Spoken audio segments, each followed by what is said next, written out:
Hello, my friends. Welcome to Let's Talk, produced by Wise Mindly Inc. I'm your host, Coach Shay Marville. In this space, we dive into transformative conversations that hopefully inspire you to grow, heal, and have a deeper connection to yourself and to the world around you. So, let's talk, let's connect, let's grow together.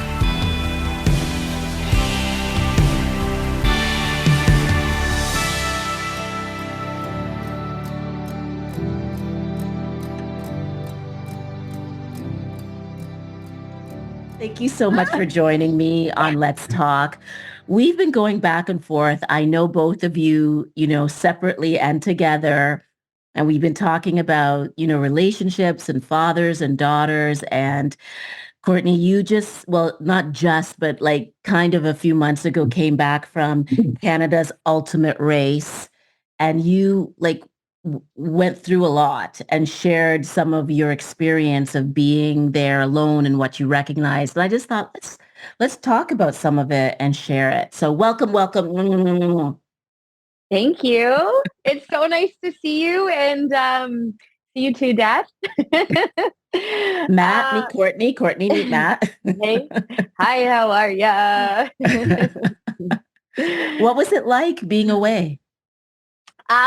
It was amazing. I'm no stranger to A, to competition, B, to travel, C, to adventure. It kind of is everything that I've kind of embodied probably throughout my entire life, but it was really awesome to use the lands that I'm from as a massive obstacle course and really just kind of it came down to just channeling the warrior woman energy that I had. So being away was incredible. It was really fun. I learned a lot and you spend a lot of time on your own. Yes. When I was in this reality TV bubble, which I didn't know what to expect at all, but that was something that I did and I definitely needed. So it was incredible all around, but I learned a lot about myself as I had a lot of time to reflect. Where did you start? Where did you start geographically? Yes, so we started on the furthest east you could go. We were in St. John's, Newfoundland. Wow. And then where did you end up? And then if you make it to the end, which I did. Oh, yes. We traveled coast to coast. So we started in St. John's, Newfoundland, and we ended in Comox, BC. So it was pretty freaking cool. Wow. And what did you feel like every place you went to was like you were able to like kind of recognize or think about your people on different parts of the land in this country? Like it's just it's pretty amazing. Yeah, that's the one thing that was quite profound for me.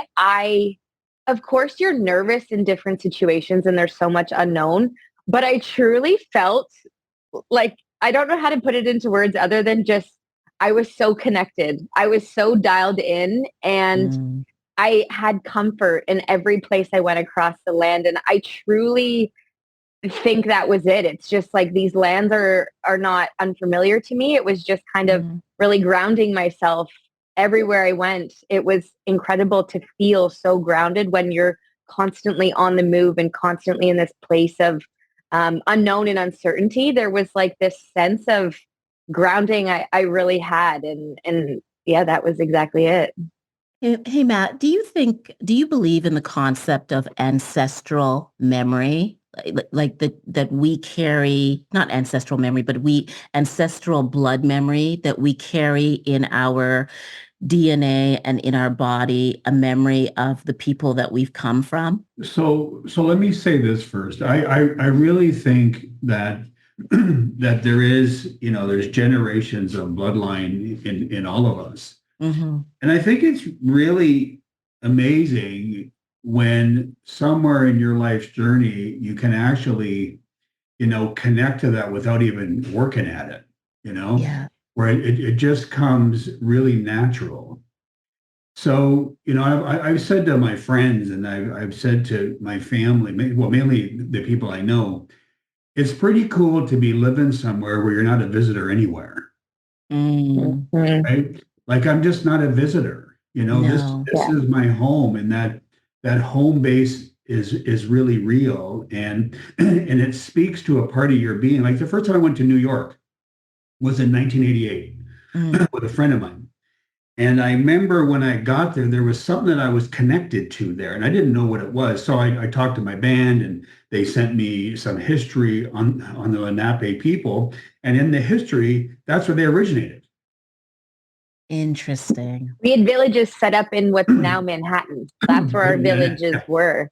Yeah. So I didn't know that like consciously, Yes, yes. but subconsciously, my spirit knew that there was something that it was familiar to that I was reconnecting to without even knowing it Mm. until I got to history years later. And I have that history somewhere, but I remember reading it and, oh, wow, that's where they originated. That's So so when I interesting. walked through Manhattan, Times Square, the financial district or wherever, like I'm walking actually behind the people that walk there already. Yeah. Mm. Mm. So the answer to your question is, yeah, I think so. I think if you're awake enough and you Yes. pay attention enough, I think you'll get all those messages that really speaks to where you come from, Mm-hmm. and I think you just got to be kind of open to it without even knowing it. Yeah, like Yeah. awake, Yeah. awake to Yeah. it. Like I Yeah, think there is such a thing as, our intuition yeah, that isn't just about our lived experience, but something that is passed down from generation to generation. You two have a really dynamic and complex relationship because you haven't always been together. How did you find each other again? How did you reconnect? Yeah, I was 19 years old. I was home from university. I think it was can't remember if it was first or second semester, but I was home for that weekend and I just had this sense come over me. I remember it so clearly where I was just like, where's my dad? Like, why is he not in my life? Why is he not involved in this journey I've now like my next step? It's like I've went through elementary school, I went through high school. I've now at that time the biggest leap I had taken now was moving out of home and going away to university. It was an hour away, but it still, to me, it was this profound, like, I'm out of here. I'm going to find my way. And it was like a new chapter in my life. And Mm. I can't say it was something I thought about a lot before, but for whatever reason, that year, that time in my life, things were shifting. I felt a lot of confusion all throughout my life, which I think we've shared in the past. But Yeah. for whatever reason, in this moment, it was just like, I need to connect with him. I need to reach out to him. I don't know if I was looking for answers at the time, but hindsight, it was providing me this missing piece that I didn't know I was missing. Truthfully, like I didn't know it was a missing part of me, but it was something I needed to, I think, evolve for my own spirit in my next part of my journey. So, It was kind of like a call. It was like a calling, like you yeah, felt compelled. And how yeah. long had it been since, that call and the last time you saw each other? Oh, I think over a decade. I think last time I saw him, I was 9, and it was a quick visit in and out as he kind of used to operate, and that was kind of the one memory I had. And then after that, it was just I was so busy with life. My mom kept me really busy and Mm. preoccupied, really trying to like give me a foundation of success the best way she knew how, and just that's where my Yes. focus was on other things. It wasn't on my dad or reconnecting with him. So yeah, I called him up. I literally was just like, hey, it's Courtney, remember me? Like straight up. And Matt, what was it? Did you recognize the number or did you just answer the phone because you always answer the phone? Well, it's interesting. So I'm going to go back a little bit farther than that. I remember the moment that Courtney was born. I was there. Mhm. The first arms that she felt was mine. Mm. And I remember I just wanted to run away, you know. So I think it's really important for me to say it and for Courtney to hear it because that's what happened. Mm. And her mother and I, we were having some challenges at that time, and we actually got back together again when Courtney was born. And we had plans to move out to the West Coast. So I spent a lot of time with her. She met my grandmother on my dad's side a lot. My grandmother would come to where we lived and hang out with Yes. her, and she was everything to my grandma for sure. And so there was that. And of course, we didn't make the move together. And lots of stuff happened, you know. Yeah. And I was living on the West Coast, and she was living here, and I used to come back. I remember this one profound time that I met her at Square One Shopping Center, and she was with her mom and I think a couple of friends. And I remember sitting in a chair, and I didn't want this to happen, but I remember her running over to me like she knew me, Yes. and I'll Yeah. never forget that. So, so you get left with these little experiences that, in some way keeps you connected. I always knew my daughter was there, and I also knew how special she was to me, but you got to kind of park special. Like, you kind of park the whole thing because shit's happening and nothing's happening. And so there's this big separation and breakdown. So, and then there was a time where I just said, you know what? And I don't know if I said it out loud or not, but I think, what? I knew time would take care of it in some way, shape, or form. Mm-hmm. So where was I the day she phoned? I was working in Sudbury. It was a Sunday afternoon. Yeah. I had my phone. Yeah, it was Sunday. Yeah. It was Sunday. It was a It was Sunday. Today's Sunday. And actually probably around this time, actually. Honestly, I think it is. Yeah, I it was. actually think it is. And her name came across my phone, and I picked it up, and we just started talking. Now, I don't know what we said back then, but I know I was living in Ottawa at the time as well. I was living in Ottawa. And so, we talked, we didn't make any commitments then, Yeah. but we were, we connected through a phone call. Yes. Yeah. And then Courtney wanted to come out and see me in Ottawa. And I remember, I think she flew out or drove out, I can't remember now. But that's when the process started to unravel. Mm-hmm. What does that mean? What does the process start? I will gladly tell you what that means to me today. I could also tell you a few things too. Please. So you go into this and you're not sure on how this is going to work out. Yeah. Was I worried about me abandoning her? No, it actually flipped. I was afraid of her abandoning me. However, this was not discussed until later years. So if I can add, when we connected, we both had, now looking back, we both had our guard up, but we were both we're still inquisitive people, and we still, deep down, we do want this to work, but we're both going to come in tough and strong, and you can't hurt me, I'm ready, from both sides. Like, we're very similar, and that's one thing that was pretty amazing for me. Two things when we started building our relationship was, it was so amazing to have a conversation with almost what felt like a stranger, but we instantly connect, and here we are on these rants about nothingness. And all my life, I've kind of been that type of person that just goes off on tangents or is so curious about so many things. And here I'm sitting in the car with my dad, and with no judgment, no question, no nothing. We're just bouncing off each other about like nothingness. And I guess it's what we can look at now as spirituality, but we're just sharing our thoughts and sharing like the importance of connection and sharing shifts that we felt and sharing our feelings. And I'd never had that opportunity really to do that until we connected. But then at the same time, it's meeting this person who you don't have years of relationship with, and it almost in a sense you don't know, but just knowing each other so well. And also too,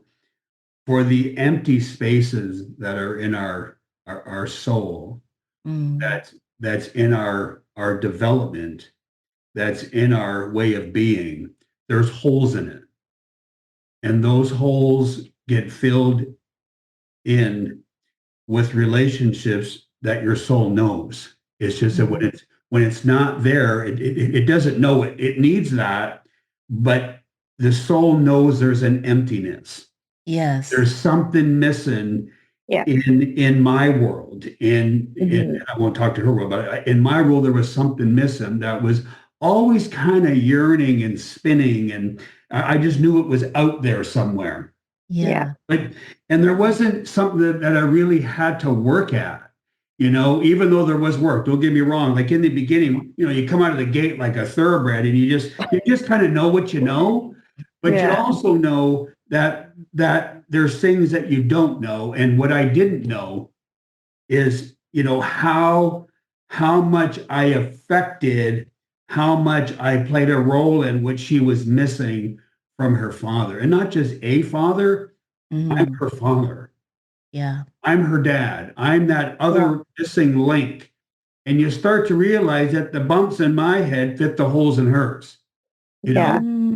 And it's really, it's so true. And everything he's saying is just like, we both connect on, we speak the same language. Sometimes we don't even have to speak and we just know, which we can guarantee we do. But also when we are sharing, it's like that we get it. We're speaking like the depth that I think I was always longing to go to. And when he's speaking, like I'm receptive of it. I get it. We don't have to further explain. You know what I mean? But I think that that's now, and I think it's been for a long time, but in the beginning, like she said earlier, she had more of her wall up around her than I did. Yeah. Yeah.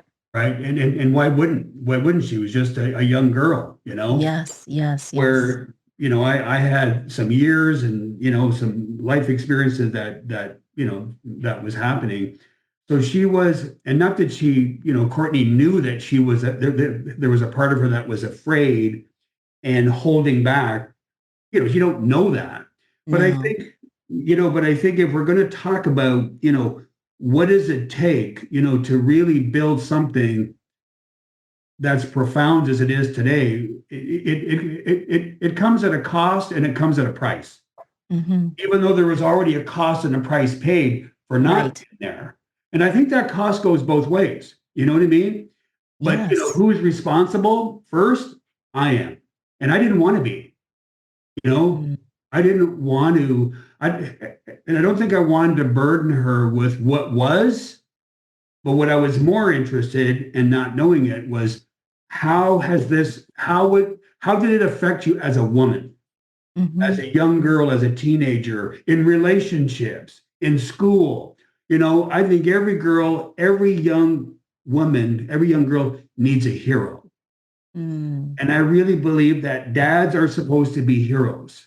But Matt, listen, you just said something that I think is a huge hurdle for most families where there's been absence from the parent and especially from a male parent, where like I've had clients, I've talked to people who they can't make themselves go back because they don't know how to be responsible for not being there or explaining. They don't know how to explain it.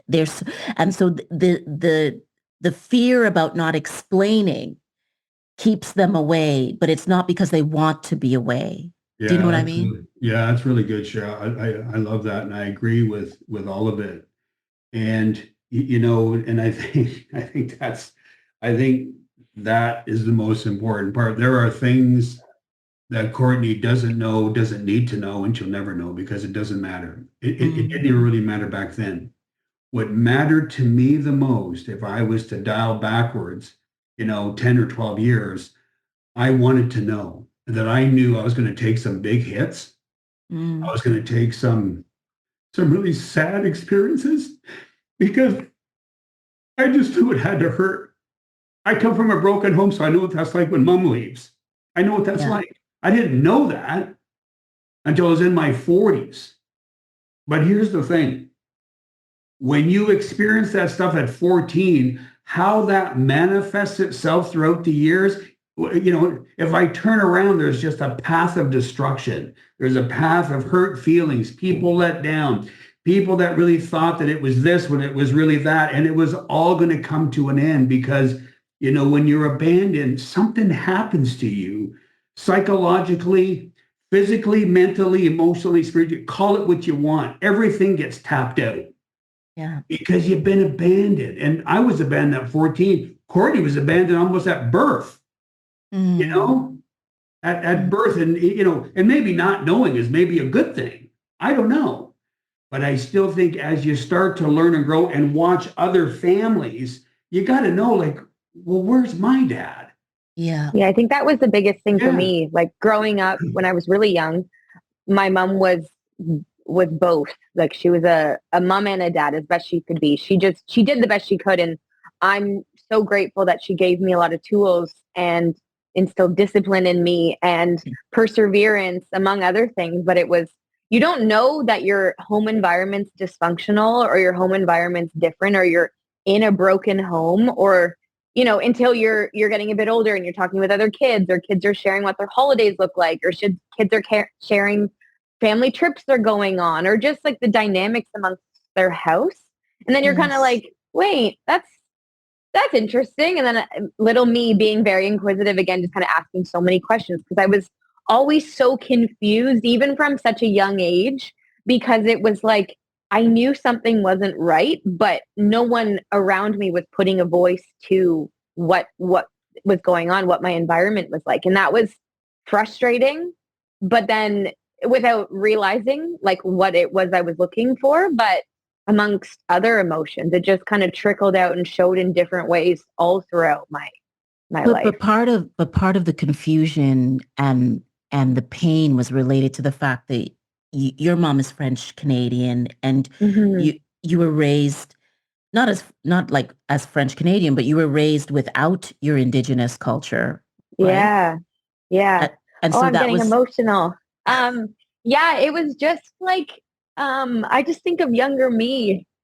And I just knew something was missing and I knew I didn't like the feeling. And I kept pushing it further down because it was painful. And I didn't like feeling confused.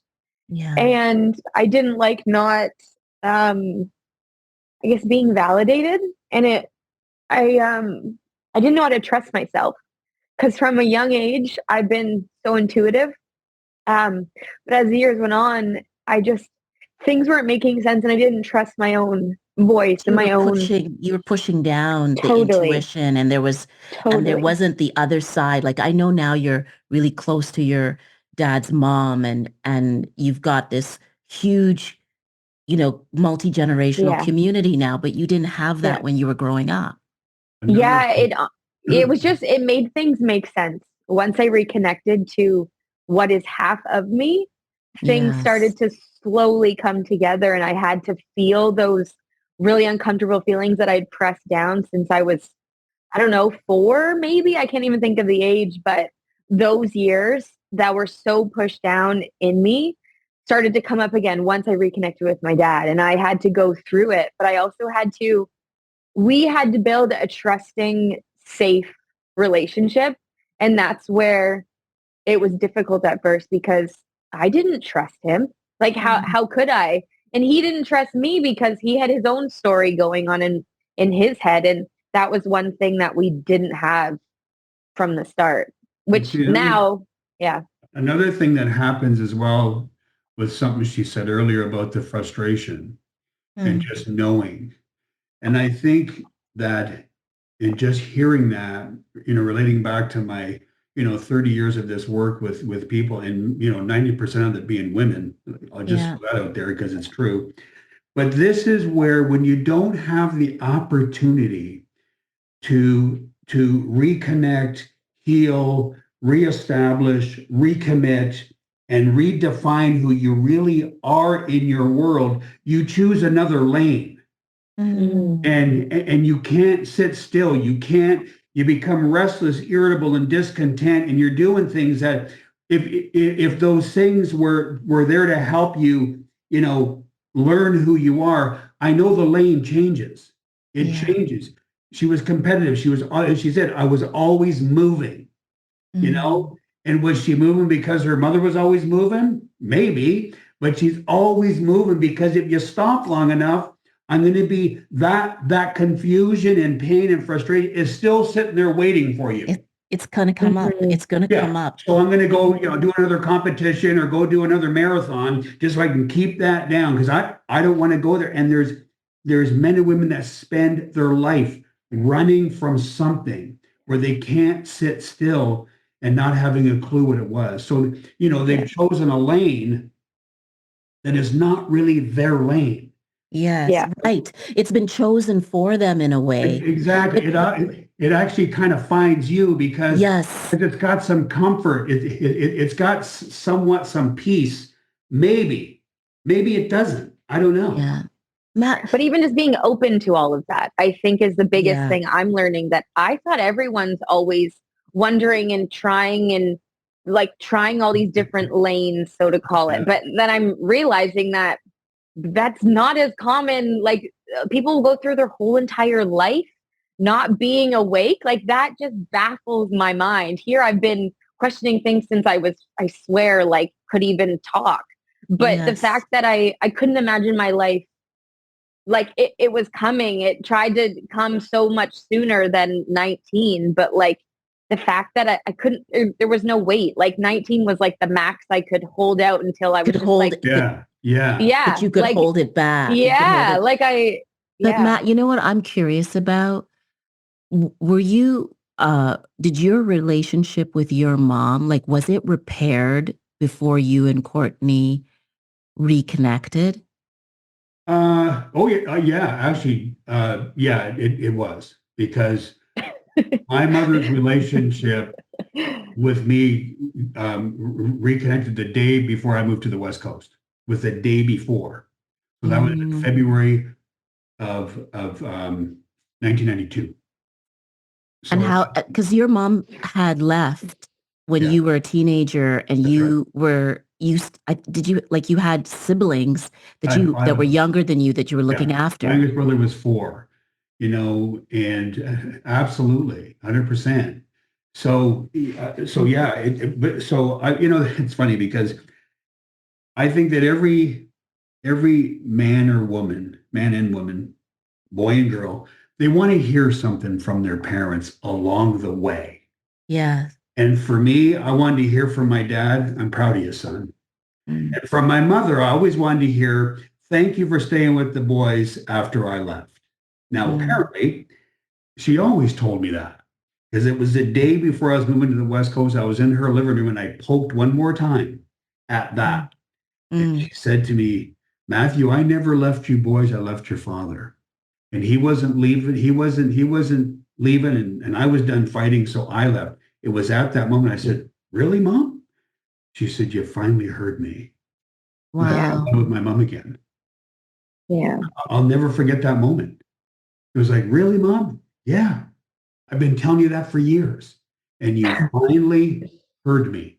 Now That's so profound. There's That's a so big teaching profound. in that. See, because my listening for my mom was totally clued out. It was tuned out. I didn't want to hear it.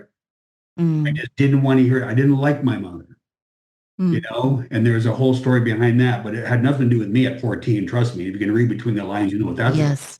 But that moment, I thought, wow. So, and I really also think too, just based on that experience, when I look at my daughter today and I know who she is, and I think about who she would have been if we hadn't come into each other's lives, it would have been a shit show. I know it would have been. It wouldn't have been what it is today. It just wouldn't have been. The choices and decisions would have been different if I hadn't come into her life, as opposed to me being in her life. I'm not just around it. I'm actually in it.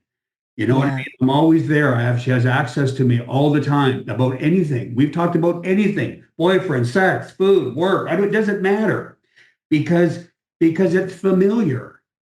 It's a safe place to talk about unsafe things at times, And I just think when I think about any person that hasn't healed or completed that brokenness, That abandonment, I just think it creates choices and decisions that aren't really yours. They're from the experience that you didn't have. Yeah, yeah. It's informed by the brokenness that you didn't 100%. you didn't ask for or create. But Courtney, like what is it like when you hear him say that, like how like does that resonate as true, as real? Like what? Yeah, like definitely yes, but I think even just in our relationship and I guess just building one from the start, it Yeah. was turbulent a lot of times, but because I was longing for what I came to realize after years of trying to have this wall up and protect myself.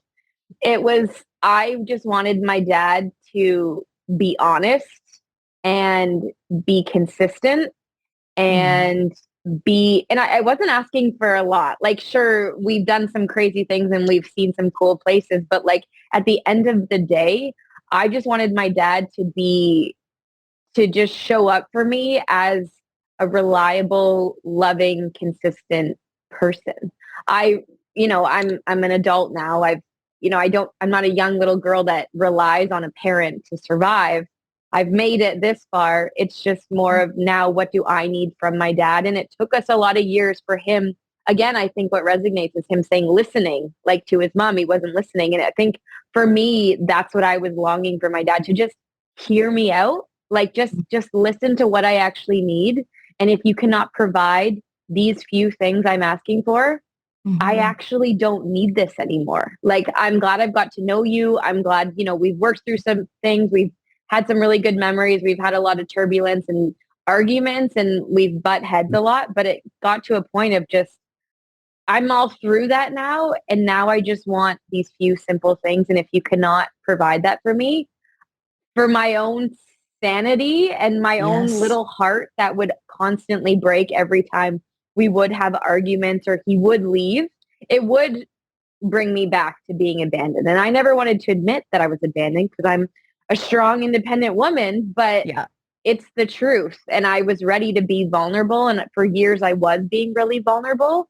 And it was so painful when he would hurt me because here I am. It's like my heart's open again I'm wanting to trust you and I'm wanting to forgive. And it's like any little time he'd take a jab or he'd go back to his old way of just being an asshole. I hated it and it hurt me so much until I got Mm. to the point where I'm like, I'm not doing this anymore. I Mhm. don't need to do this anymore. And I think, Dad, that was pivotal in really us truly being in sync. I think the last few years has been I, like the I, best ever.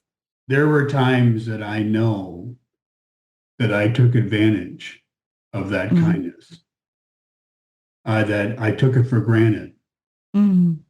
because there was so much time in between. I could, that was my default, was not having you there, right? So my Yeah. default was bigger than not having the default. So I had this much of her, but I had this without her. So it was easy to flip back on that. And one of the things that I've always known, and it was through those selfish, inconsiderate times that my daughter loved her dad. Mm. I knew that.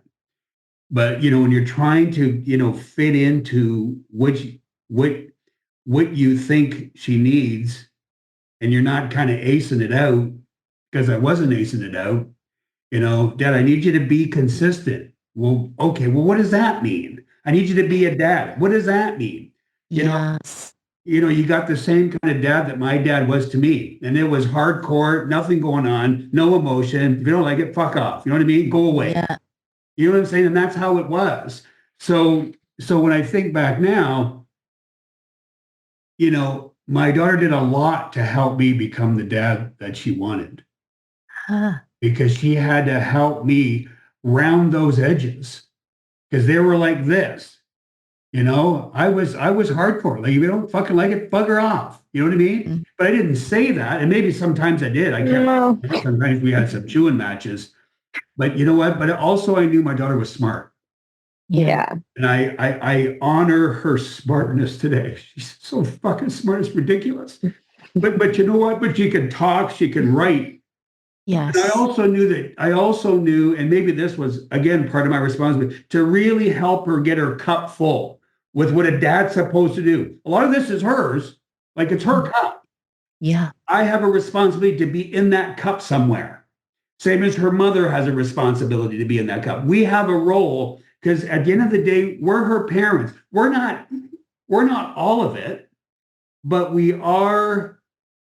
I am there. Like I've said to her many times, I said, Courtney, you're pretty well screwed because you got your mom and dad in you, so you just got to live with it. Honestly, seriously, I'm in a vortex of both strong, stubborn, powerful survival. Pretty much. Yeah, it's a lot. It's a lot. But I've learned how to channel that in different ways through trial and error, but also just standing in that and taking pride in, again, where my mom comes from and the quality she's instilled in me, where my dad comes from and honoring his story and honoring our lineage and using that in one beautiful little vortex and just marching, stomping, running forward as best I can.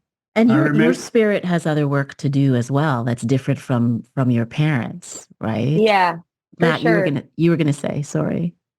I remember a time, and I'm just going back to something we talked about earlier that I wanted to throw out there.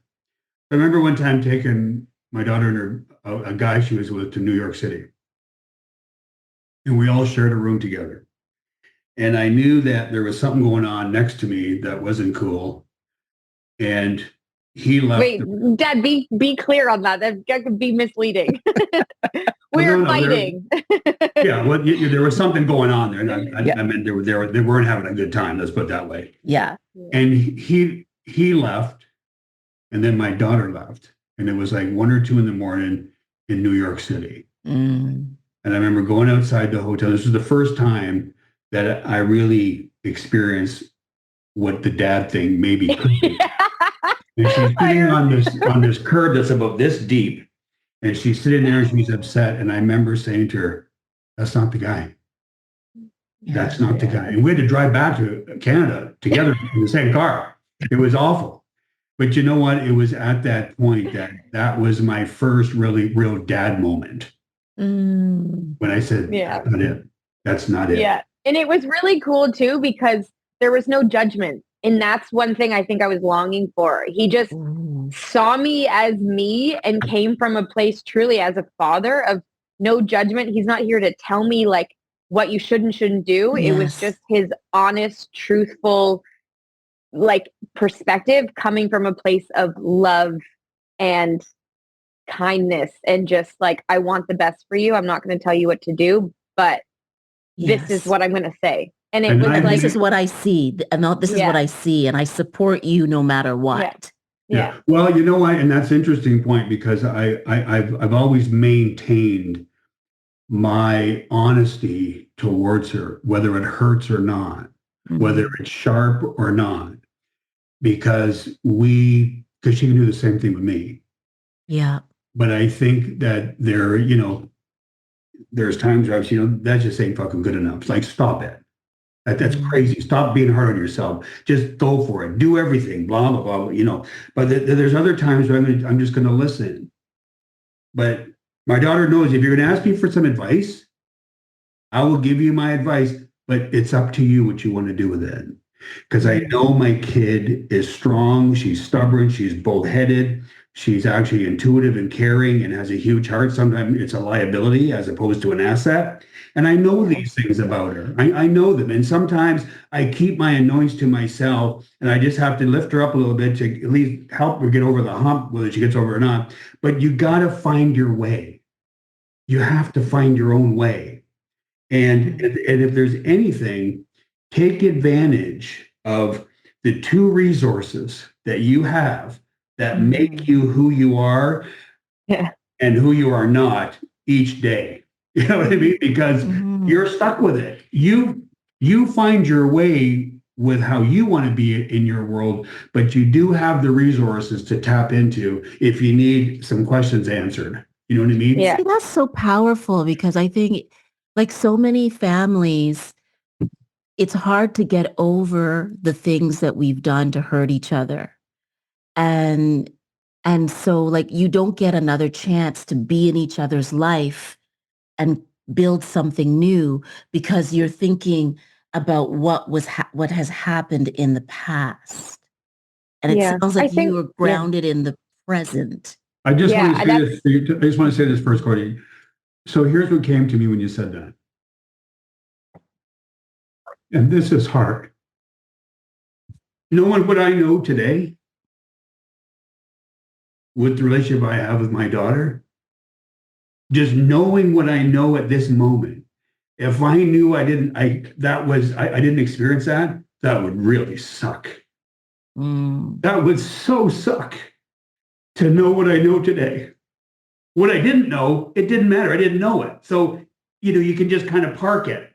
Yeah. But when you go through this, like there's a time if you got the balls and the courage and the guts to talk about the tough things, Yeah. I mean that tough stuff that just cuts to the core and carves you up inside, and you can come out the other end and say, you know what, I'm good.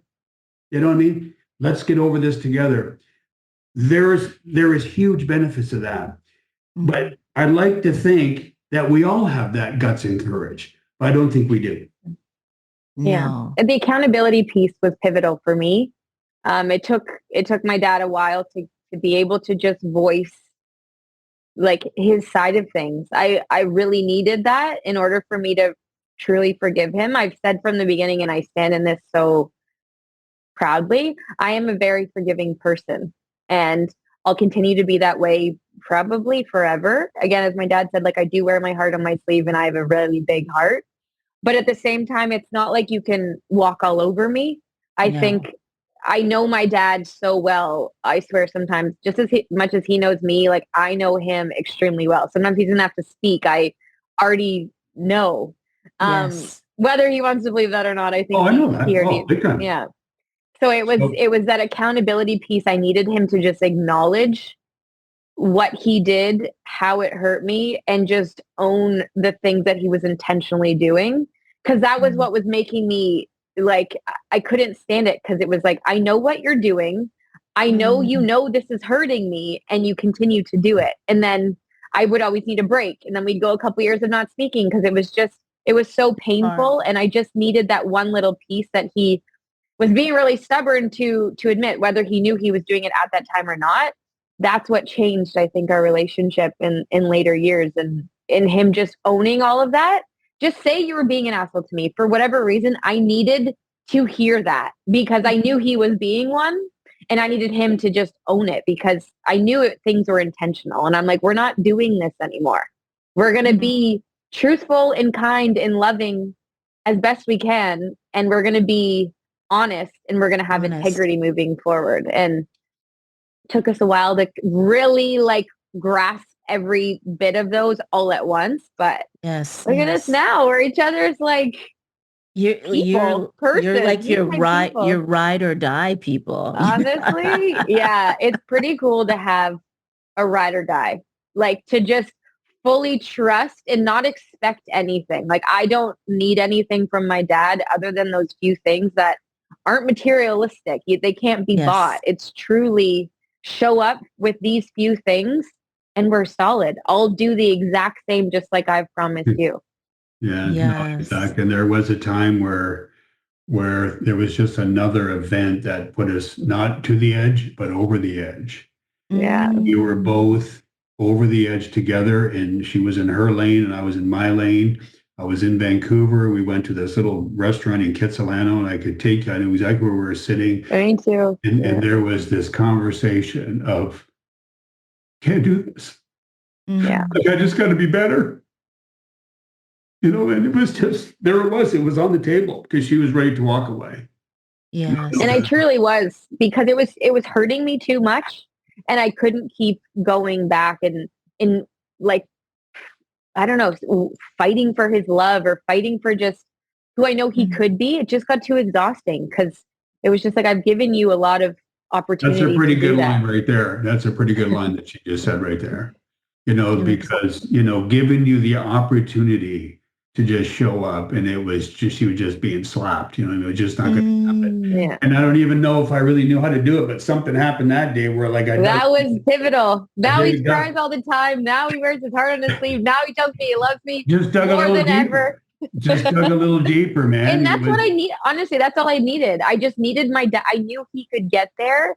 And that was honestly the last point where I was like, this, I'm sorry, is actually the last chance I have because Yes. I need to move forward. I need to just park this and move on and then trust whatever's meant to happen. But I'm glad it was a risk for sure because I truly was ready to walk away from that. And I think he saw it and felt it because I was sitting there very stoically and it wasn't like a fake or a facade. It was like, this is the real deal. Like I'm actually it's done. almost like the relationship had turned. I was seeing myself in her standing up for herself and just saying like, fuck you, dude. You know what I mean? Like, I don't need this. Yeah. You know, I Yes. give you an opportunity now to just kind of show up and be a dad, but you want to be an asshole full of ego and pride. You know, so the table, I just realized that just now, actually, the table's turned. Yeah. And It was cool to see. I could see. It was cool to watch. Let me tell you. I replay it every now and then. Can I ask, how does your mom respond to the relationship that you and Matt have now? I think she's happy that I've connected to this other part of me. All my life, she was trying to protect me. She didn't want me to she didn't want me to experience anything she went through. And she went through severe trauma, dysfunction in every way. And she wanted the complete opposite, extreme opposite of what she had. So her reasoning for not, I don't know, allowing my dad to come in and out of my life, which I'm so grateful for because I speak with other women that have that like in and out from their dad. And it's just a whole other experience where I didn't have those experiences or memories added on to him not being in my life. Yes. It was on my terms when I was ready. And she was supportive in me doing that. It was always on my terms, but she never brought me up to hate my dad or to resent him or to be angry towards him or anything. Truthfully, and I know this probably hurts his ego a bit, like he wasn't talked about at all. Like it's like he didn't exist, which has its own thing. But at the same time, like it was her goal was to protect me. Right. And I think that was, she didn't want me to get hurt probably the way she was hurt or experiences she had. I think she was protecting me, whether she said it or not. Again, I know both my parents so well. It's a gift and a curse, but I now understand what she was trying to do 100%. I think you have more than a lot of people who even grew up with both their parents, though, because it feels like you know your parents authentically.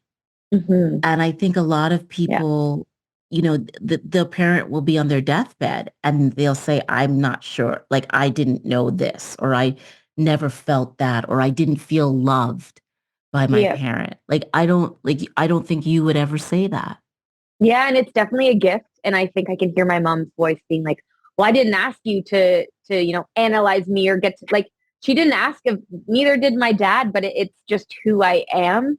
Yes. And again, it's this intuition that I've had since birth that is such a gift. And now I honor in every aspect of my life. But it's this knowing that sometimes I wish I didn't. Back then, I wish I didn't have it. I wish I didn't know things. I didn't want to know. It was all so much and overwhelming. But now it is a gift because it allows me to have compassion towards both my parents rather than holding anger. And when you and when you know, when you can get out of the way yourself long enough and really look at least my daughter for who she is and knows where she comes from and knows she can take it and knows that there's still a big heart attached to her. When you kind of get to a place where you embrace all of that, when you embrace of all of who she is, I think something happens, because I don't think Courtney embraced all of me because she didn't know who all of me was. All she knew was the experience that she had or didn't have for a long time. That's all she had was that. Or what I was told, truthfully. Like when we go back to identity, it was just, I knew from a young age, like my heritage and my background to an extent. And then you learn in school, which obviously is inaccurate. I learned that my my people and family were running around in loincloths, hunting and gathering. And then it was the stereotyping you hear in a couple years later. And as I was looking at my own life, in a sense, I was kind of the stereotype. You know, I had an alcoholic dad, an absent father, dysfunction. Like there was just so many things that I was told through these systems that are created to put negative emphasis on who I am.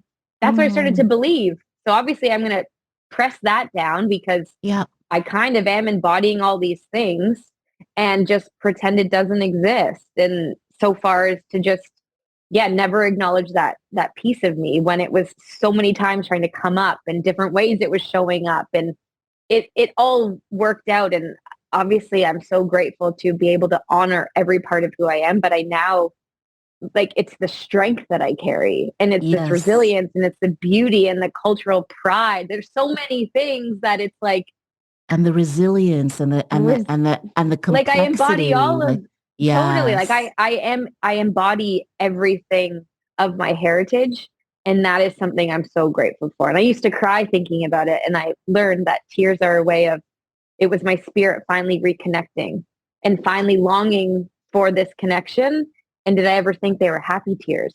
And that was a huge lesson for me from an elder. I was like, tears can mean happiness. Tears can mean joy. Tears can mean like comfort. And it was really just trusting that and in listening to that it changed. Another thing that changed my whole life. You've like really dedicated your work, you know, when you're not competing and doing these extreme sports. Yeah. You've committed your work to working with different communities and supporting people through a process of either finding themselves or finding their career or reclaiming their name. It's really, it's so, and you weren't raised to do that. This is like kind of like a calling. Absolutely. And that's exactly what it is. I'm truly just being. Like I'm not, there's no agenda I have. The more I just lean into what lifts my spirit and feeds my spirit, I do. It's all, I didn't have a plan. I had no idea what I was doing, but the more I share my journey and the more I dig deep and heal my experiences, the better it gets for me. And the more people I realize, they needed to hear that. That's new to me, or they can relate to what I'm saying. And I'm just really committed to being the person I needed when I was younger. And I think that summarizes everything, because that's truly what I'm committed to, being the person I needed when I was younger. There was a time where, you know, and I think this has to do with just how she was raised, is that, you know, she wanted to know what those answers were. She wanted to know her path.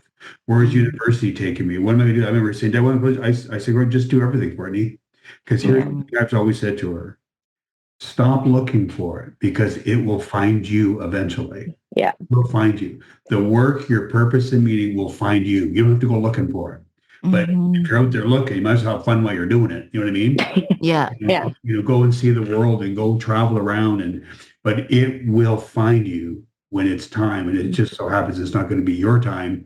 It'll be the time. The time. But Matt, like, I think your story also is really remarkable because you took a lot of the pain that you internalized and rejection and your own suffering, and you went through it and you went through it, and then you kept trying to learn, and then you would take your learning and apply it to helping other people, even if those people were not the people that you were from or that you were supposed to be caring for. And I'm curious about, like, if that was a way of learning to heal, you know, without being in the family, but doing it outside and watching other people and then having those tools to go back in. Yeah, 100%. It was, I walked away from my family. That's where I started learning the world of detachment, was leaving my family behind. When you start the journey, this is my experience, when you start the journey of getting well and feeling better about who you are, when you start to heal that journey, you end up leaving people behind. you just leave them behind. It's not that you set it up or that's your goal, is it? They just seem to It go. happens. It, Yeah. they Yes. just fall off. They just go away. And my family was still wondering where I was going. And I said, I don't know, but I can't go with you. Mm-hmm. And that's all of my family. I left Mm-hmm. them behind. Some I circled back, you know, why I don't really know, but I still have the role in my family that I'll always have. I've always said there's only one chief and the rest are all Indians, and I'm it. So I have that role. And my mother's still alive, and we talk more now than we ever have, just about stuff. But you know what? I think when you hang on to the illusion of how you think it should be as opposed to where this has taken you, I think you Yes. have two choices. You either sink or swim. They're both hard, man. You know what I mean? But you know what? You got to choose the one that's calling you, not the one that's telling your ego, come on, what are you doing? Come on, you get over here. Yeah. And I just think that there's a real, when you learn to listen to what your spirit is telling you, Yes. because it's never lied. It's never, I've told Courtney, your spirit has never let you down, ever. Never, Never. ever. It's Mhm. this. This will tell you all kinds of shit. Yes. Yeah. Yes. This will tell you all kinds of crap. And I remember my grandma telling me as a little boy, Manny, listen to your gut, listen to your gut. Yeah. And now I know what that means. Yeah. Yes. And when you stop talking long enough and you just sit and listen, the answer is already there. Yes. Yeah. It's just Well, it's wait. can you accept Yeah. what you're And hearing? Because sometimes we yeah, can't accept it, right? 100%. You know what I mean? Like to really, sometimes you go into these things with nothing but just a pull. Something's pulling on me, right? Right. Trying to Right. go for it. But you know what? When you've been through what we've all been through, what have you got to lose? No. Like for day in my life, I'm going on 65 years old. You know what I mean? Like I've paid my dues, been there, done that. It's not complicated anymore. It's not complicated. Yeah. I It's love just, it. and it's not, Shay. It's I think it's, the truth shall set you free if you can hear it from and each if you Yeah. other. want to hear, if you're And open to hearing it, if Yeah. you're open to And hearing it. it's being courageous too. I think you Yes. have to be courageous and trusting in yourself and trusting in your journey, that it is bigger than you and that your path is, you have a plan. You just need to lean into it.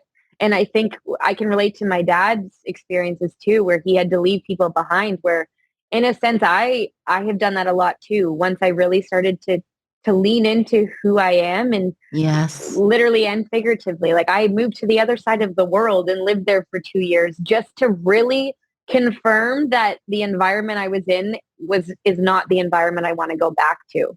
And Right. that was Right. that was one thing. Like I made baby steps. I moved away and went to school, and that was like, okay, whoa, the world is a different place. Then I moved, across the country for a summer, and I was like, whoa, okay, this is bigger. And then I obviously took it extreme, because as I do, and moved to the other side of the planet just to confirm.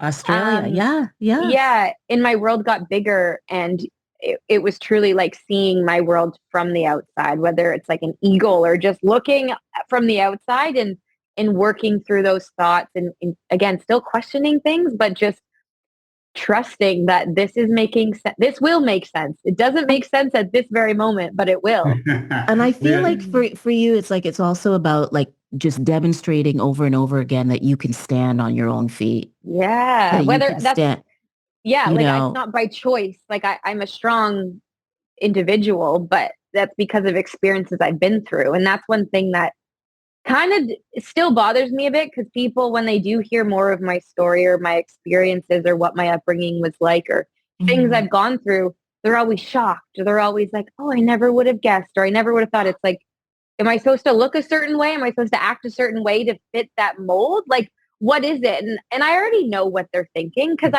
I've been in those rooms where you hear what people say. And again, it's the stereotyping. They expect Yes. me to look a certain way and act a certain way based off what I've been through. But it's that grittiness, that fight, that resilience that I carry that's got me through. And that's where a lot of my work comes from. It's sharing that and hoping to inspire and motivate others that you can live the life that you want. Life can be sparkly, and you can be optimistic rather than cynical. And it can be bright rather than dim all the time. And you can go push yourself through a limit that you never thought you could do, but like just go and do it. You got to be willing to pay the cost. You got to be willing to pay the cost. There's a cost to everything. Yeah. And when you know that you can always get through any cost, then it's like, bring it on. You know what I mean? You can face it. You can, and there's thousands and thousands of years of ancestors who have done it. Right. Mm-hmm. So anyways, listen, guys, I know you're both busy and we're in different parts of this country. I want to thank you. I love you both so much. I'm so grateful I'm so grateful for your courage, because it takes courage to face ourselves, right? And to love the people who hurt us takes courage. So anyways, I love you both. You know what? Yeah. Just one more thing. Tell me. Everything in our world is essentially feedback. Yeah. Right? I got one thing too. Yes. You got one thing? Dad, yeah, one thing. Dad, I love you. I love you too. Thank you, Shay. Now. You're awesome. Okay, I love you guys. You guys are awesome. See ya. My friends, thank you for joining me on Let's Talk, produced by Wisemindly Inc. I hope today's conversation inspired you to take action, reflect, or embrace on a new way of thinking, on a new path. And if you enjoyed today's episode, and hopefully you did, don't forget to subscribe, share, and even leave a review. Reviews matter. They allow us to do way more than we're doing now. Let's continue the journey of growth and well-being together. Until next time, I'm Coach Shay Marville. Stay connected, stay curious, and let's keep talking.